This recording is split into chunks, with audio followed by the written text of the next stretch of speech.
Welcome back, everybody. This is Jamie the Board Game Man, and today's episode, we're going to do a game from AEG. It is a two-player only game, and it's from 2015. It is called Pagoda. And this game, the Emperor is coming to visit your province. So it's your job and your opponent's job to make these pagodas extravagant. The game ends when you or your opponent finishes a third pagoda. And whoever has the most points after that happens wins the game. So let's shoot on over to the gamers table. Well, we're going to build some pagodas.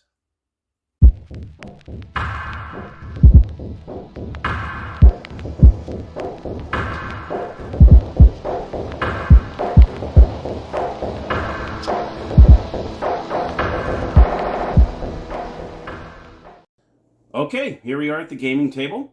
And here is Pagoda. So let me go ahead and go over the components, and then I'll show you the setup and then how to play. So here is the game board. Here it is right here. You got the score tracker on the outside, and this is where you're going to be building the pagodas. Okay. You also have the pillars that are right here. You also have the cards that are 5 different colors. You also have your special abilities card here. You also have the pagoda tiles. And of course you have the 50 and the 100 markers for each player. And then the first player marker right here. So that's pretty much the components of the game. Now I'll go ahead and go into the setup. So what you're going to do, let's go ahead and take these out of there, is you're going to go ahead and designate the first player, whoever's going to be the first player. We'll just say this player over here is going to be the first player. You're going to have 7 cards in your possession. 5 of them, believe it or not, face up. So the other opponent is going to know 5 of the 7 cards you have in your hand. So when you start off the game, you're going to have 1 of each color. There's 5 different colors in the game. And you're going to start off with 1 of each, and then 2 that are going to be in your hand where the opponent does not know what you have in your hand. Okay. You're going to make sure that your special ability card, all the blocks are on the left-hand side. I will go over these a little bit later. And the object of the game, or what triggers the end of the game, is when 3 pagodas are completed, I should say. And then as long as both players have the same amount of turns, then the game ends after that last pagoda is built. And then at that point, whoever has the most points after that third one is built wins the game. So after you decide who's going to be the first player, which we decided this player is going to be, is you're going to decide, let's go ahead and push this up just a little bit because I need a little room where to put the cards. You're going to decide where you want to build these pagodas. And how you do that is, we're going to go ahead and look at his cards here. He has a blue and a purple in his hand. Okay. So what he's going to do here, I'm going to go ahead and flip these over. Obviously, you will not do that in the game. This will be in your hand. And how to build these is you're going to actually put them, the card that corresponds to the color on the board. Okay. Now you'll see that the board has 4 pillars. So one whole floor constitutes 4 pillars, and then you would put a tile on top of it, and you build it up 4 stories, and then the 5th story will be the roof, and that's as far up as the pagodas go. So, for instance, let's see. He looks at his, and he could put up to 3 pillars per game, per round, okay, per turn. So let's just say he wants to build 2 blues. So he can pick any one of these to start building. So say he wants to start here. So he's going to go ahead and put his 2 blue cards here, okay. And what he's going to do is he's going to take 2 blues out of here and place them on the board, on the little holes here, okay? All right. And then, since he can go up to 3, he's going to go ahead and place maybe a red right here. Okay, so we want to take a red one. Whoops, woo, they're so tiny. And you place it right there. You have to keep these the same color on the floor here. So on the floor color, you cannot do 2 blues and a red. You can't do that. They all have to be the same color. So once you start building one floor here, those pillars have to stay the same color, okay? So that's pretty much what his turn is he's going to go ahead and build 2 and put a red here. Then he's going to go ahead and replenish his cards. He's going to go like so, okay? So he's going like this, and then he's going to go ahead and put another one. Obviously, these will be face down. We'll go ahead and place this up for training purposes here. And then it's the next player's turn. Now what happens here, let's go ahead and flip these over so we see what he has over here. Okay, there we go. Let's just say, for instance, let's give him another blue one over there. I want to show you what happens when you do another floor here. Let's just say this is his hand over here, okay? Let's just say he wants to build off of this. Once you have 4 of these on a floor, then you can build and put a tile on top, okay? Every pillar that's on the ground floor is worth 1 point. So for instance, for player 1, when you lay these 3 down, player 1 with the brown cube that corresponds with the cube on here, there is 6 of these. You'll put 5 of them on your special abilities and 1 on the score tracker. So for instance, this is the wood looking one. So he would get 3 points for those. So he would go up to 3, okay, and that would be his turn. So let's just say player 2 goes, okay, I'm going to continue to build on here. He's going to use another one here, another one here, okay? So when you're building pillars, you're going to place the cards up and down, okay? So he's going to go ahead and place 2 more blues here, like so. And now what he wants to do is he wants to build a tile. He has another blue here, because it has to be the same color. He's going to go ahead and take this blue card here, and he's going to place it this way. When he places it long ways, that means you're building a tile. Now you see here, you have the blue tiles here. So you must put one of these on top. Now what you can look at here is there's different colors. They have all 5 colors on here. All 5 colors on each one of these tiles. So you're going to choose which one of these blue tiles you want to build next. Let's just say he wants to go with the purple. Okay, so he goes ahead and grabs this blue tile and places it right on top. Okay, now he can lay down 1 more pillar if he chooses to, because you can do up to 3 pillars and as many tiles as you want on your turn. So let's just say he wants to. He does want to do that. So what he's going to do, let's go ahead and do this here. And since they're purple up here, you need to put a purple pillar up here. So for his 3rd one, he's going to go ahead and build that. Okay, so let's see. He grabs a purple tile and he places it right there. Okay, so right now, as you can see, he put 2 pillars on the bottom, so that's 2 points there. So he's going to get 2 points for that. He built a tile. That's always 1 point, no matter what level you're on. It's always 1 point, so he gets 1 more point there. And then now it's on the 2nd floor. So now he gets 2 points for that one. So he actually goes up to 5. Okay, and that's how that works. And of course, as you continue to build, okay, like so, you're going to go ahead and put a few more purples up there. Now, after that happens, you're going to grab one of these purple tiles, and you're going to decide what color you want to continue with. You might want to look at your cards here and say, oh, you know, I have a couple yellows here. So what you might want to do, if this was player 1, you'd probably go ahead and choose the purple tile with the yellow, and there you have it. And then he can continue and say, okay, I want to. If he has 2 more pillars left, he can go ahead and use these 2 here, and then he can continue with 2 more yellow on here. So that way he gets 1 point for the tile, and then he gets 3 points for each one of these. Okay, and so on. And that's how that works. Now let's go ahead and go over the special abilities. Okay, now these are pretty cool. When you lay down a tile, okay, you will get that specific ability. So for instance, when we built that blue tile, okay, let's just say player 1 built the blue tile, okay? It's the Buddha tile. You can see they have little, like this is the Buddha, this is a fan, this is a bowl of soup, a ramen probably. Then you have the lantern and then a dragon. Okay, so it's kind of cool. So when you have the blue tile, you land the blue tile, you're going to go ahead and put this to the far right. You can use this ability twice in the game. Okay, so let's go over each one of these. So the fan, so say you put a purple tile like we did here, you're going to place this over here.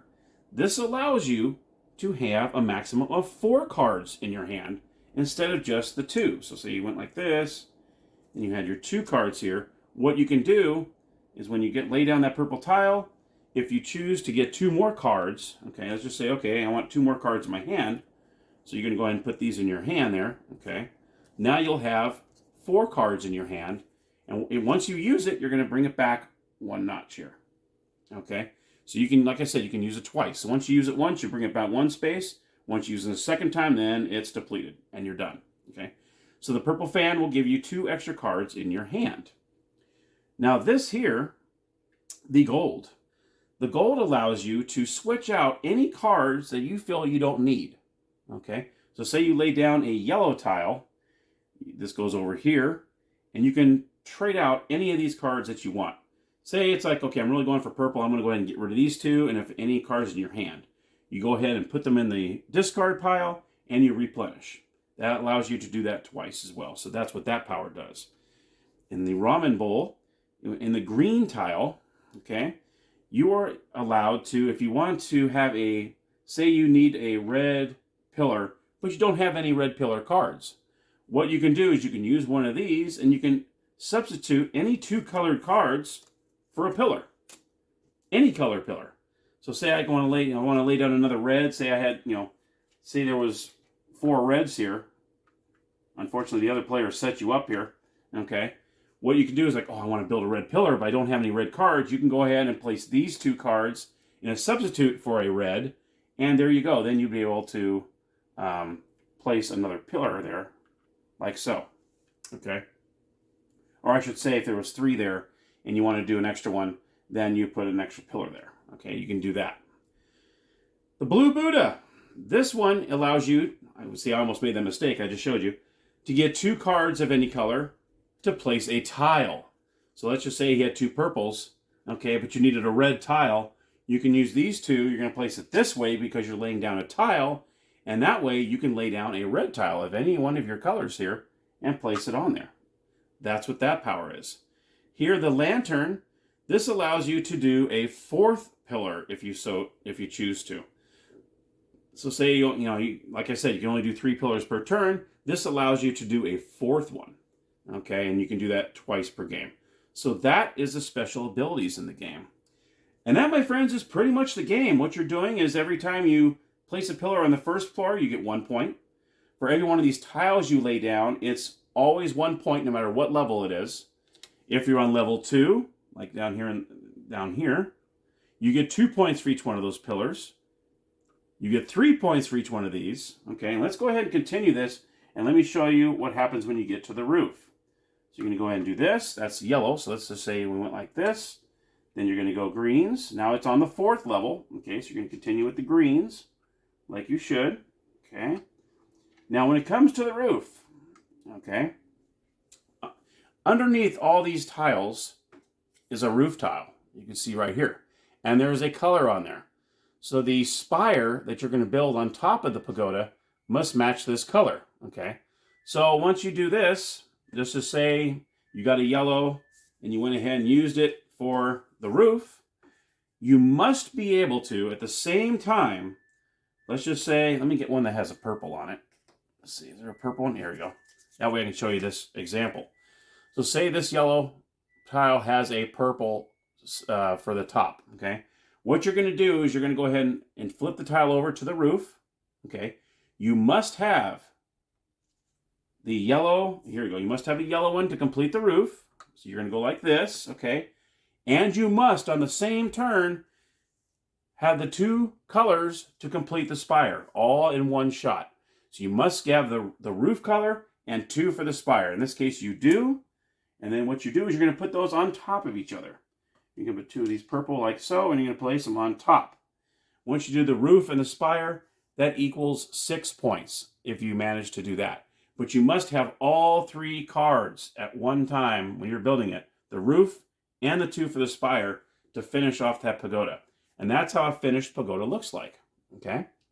Once a 3rd one is built and completed, if it's the first player that completes it, obviously the second player will have one last chance to get any points anywhere, because obviously you're probably going to have all sorts of pagodas there.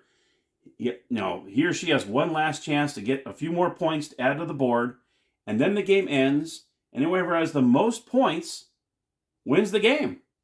And that, my friends, is Pagoda. Obviously, if you pass the 50 marker, obviously you get your 50. And if you're lucky enough to get around a second time, obviously you have the 100. Like a lot of games have that kind of token ability there. And there it is. Very, very simple, very easy to learn, and very fun. A lot of strategy involved, especially when it comes to the player board. This is where a lot of the strategy comes into play. And plus, like you said, you don't want to give away a tile and give them more points on the next level over. So you're really trying to, not give away a tile, but it's kind of hard. I mean, but you could say, like I said, you have up to 3 pillars you can build per turn, okay? And as many tiles as you want to build, all right? All right, well, there is Pagoda. Let's head on over to the gaming room, and I'll tell you my final thoughts. Okay, so my final thought on Pagoda. I have to say, this is probably one of the better two-player games. I mean, there's many, many, many two-player games. But I really like this one because there's quite a bit of strategy involved. Just because, okay, do I want to set up, do I want to put 2 or 3 pylons there, where I just give my opponent, be able to build and get more points on top of that? That's when it really comes down to. I also like you can actually see 5 of the 7 cards your opponent has. So you can kind of have an idea, okay, they have 3 reds there, so odds are they might be hitting up on the red one. So you never really know those 2 cards that you have in your hand, unless you get the power to get 2 more in your hand. That's even more dangerous. So knowing 5 of at least the 7 cards that the opponent has in their hand is pretty cool. I really like that aspect as well. And just having the 1 point, 2 points, 3 points, 4 points, and then building the roof and the top 2 pieces, that's another 6 points right there. That's pretty cool. I really love this. I like that you have 6 or 7 different spaces to choose from to start building those pagodas. And then it gets really down to once you start building the foundation, you're like, oh, now the strategy really comes into play when you really don't want to give up a 2nd or 3rd or even a 4th row. It just, oh man. So it is a great game. I highly recommend you get it. I don't really know if it's under the radar or not, but what's funny about this game is last April of 2021, when my wife and I flew out here to Knoxville, Tennessee to check it out and see if we wanted to move to Tennessee, I actually got this from a guy from Knoxville. And I was going to tell him, I think it was Facebook Marketplace, I was actually going to mention to him, hey, I'm going to be in Knoxville in April. Can I swing by and pick it up from you? I think it was this one, and I believe Yeti was the other one that I got from him as well. Yeti was another game I purchased from him. And when we came down here, we just didn't have time to stop by his house. So I actually said, hey, I wish I could stop by. I'm sorry, but how much is shipping? So he ended up shipping them out to me. And here I am back in Knoxville, Tennessee. It's back home. That's a funny little story. But anyway, I really, really give 2 thumbs up on Pagoda. Definitely check it out. AEG games. It is only a 2-player only game. But you know what? I don't mind 2-player games. You know, sometimes you don't always have 3, 4, 5 people around. You know what I mean? So, and this is a pretty fun one. So you're dealing with the cards. And like I said, the little pylons, building them up is like a little 3D game. Really cool. So check it out. 2 thumbs up. If you enjoyed the episode, feel free to give me that thumbs up. If you're not a subscriber, click on that subscribe button. It doesn't cost anything. It's free. And I'd love to have your subscription. Thank you so very much for watching, and happy gaming.